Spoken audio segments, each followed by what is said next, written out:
So pretending that everybody has this nugget of gold inside of them Yeah. is such a great way of living like at a hostel for a long time because if you see nothing but gold around you, I'm telling you there's nothing but gold.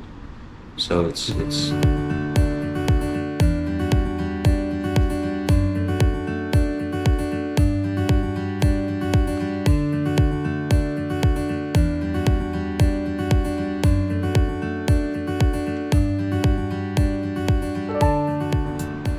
Good afternoon, guys. Welcome back to the channel.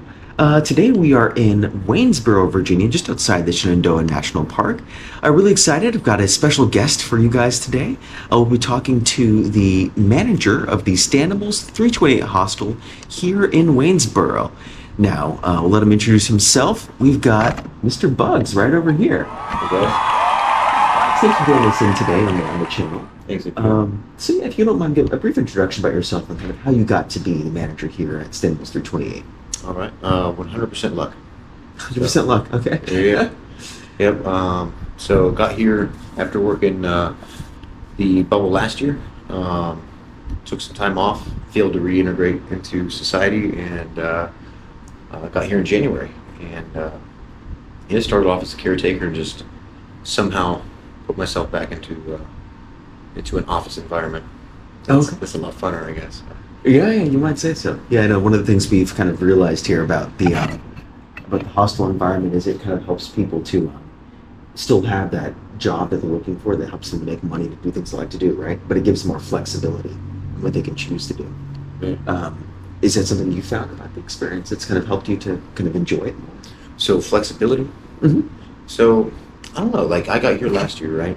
Mm-hmm. And there was nothing I could imagine replacing my time with that would be funner. You know, it's like working at a hostel is, yes, you have your hard work days, but without those, you know, everything, you need those. You know, you're not going to go anywhere without those. Mm-hmm. So when it all boils down, what's left, it's like, it's just people, good vibrations and helping. And that's what I found I wanted. Mm-hmm. You know, so it beats working for something you don't understand. Sure. No, I totally understand, and I think that the hiker community provides that sort of the sentiment of giving back and finding ways to help people where they're at. But do you have a little bit more about kind of what you did before you managed the hostel? Yeah, absolutely. So before managing the hostel, I guess Mm-hmm. you know I had taken a 100-day leave of absence from my prior job, Mm-hmm. which was essentially a military contractor. Gotcha. I had reached the pinnacle of what I thought it meant to succeed. You know, it's like okay, you know, I found myself still like not fulfilled. So kind of started the trail to find purpose, I see. and that's what I found. You know, it's like I dove into it with intent and found it. But prior to that, you know, it was 8 years in military, you know, 8-year marriage, oil field, and just this array of different positions and jobs and IT, you know, but yeah, nothing would have prepared me for washing toilets. It's actually something I remember you telling me at first, is that when you first started here, you weren't starting as the manager, you kind of started at the bottom, per se. Yeah, I mean, or started right at the top, you know, that's washing those dishes in the morning, you know, doing morning dishes is such a godsend. Mm-hmm. Like, it sounds like it's whatever, you know, but everybody's trying to get their breakfast plate clean. Yeah. And as long as you're standing in front of the sink and you're willing to take the dishes, like, there's so much gratitude. Right. You know, with a certain set of people, it's not, you're not the dishwasher a big boy. Right. You know, you see the people that you're helping, and oh my gosh, you know, there's nobody more thankful than a hiker. It's just like to be out of the woods for a day or two, you know, and spend it inside somewhere where people are washing their dishes is, you know, it's jaw dropping, Mm-hmm. you know, and to witness that firsthand and be there for that, it's like. I totally understand. I mean, one of the things that stuck out to me the most as current through hiker or someone that's attempting a through hike, is how much those smaller things make such a big difference. Just having soap in the shower when you're in there taking a shower, right? Yeah. Not having to bring your own towel to every hostel, having a hostel driver or someone that's willing to shuttle you in from wherever you are to take you into a restaurant. Yeah. Just all those small things that we take for granted in regular life. Like you said, washing dishes, right? Makes Yeah. such a big difference. Yeah, it's and I think when it all boils down, to be honest, like it's kind of what life is like. It's like when you take all the small things and you make those count, all the small menial things. That's when life changes. It's not the big things that change life. It's what small things can I change forever on a daily. And yeah, you can do it. I could do it in no greater way than be in a position like this. Or at least last year, manager, it's different. Oh, interesting. Yeah. So, do you feel like your role has now changed since you're the manager and not necessarily kind of hands on deck? So it is. It's easy to get disconnected. Especially in today's environment. You're always on a phone. So not only are the personal relationships distant because you got to be prepared for this phone because you're helping hikers with that phone call. Right. Somebody might be a rockfish cat. Right. It's like in the rain, in the thunderstorm, or whatever. Have you. Regardless, they want to get to town. Right. This is their 0 day. They have hours counting. Or whatever. It's like.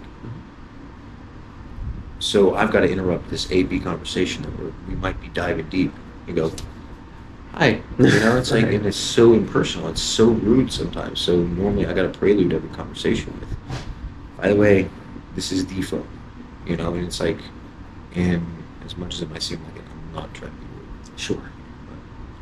But so there's that disconnect. And there's the disconnect with people talking on the phone to you. They don't see the person, they see the means to the end.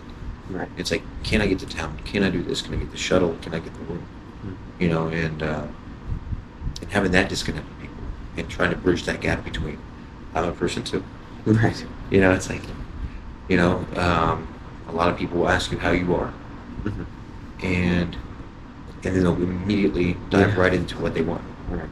So I'll be that person to go, oh, I'm good, thank you so much. I've had a lovely day.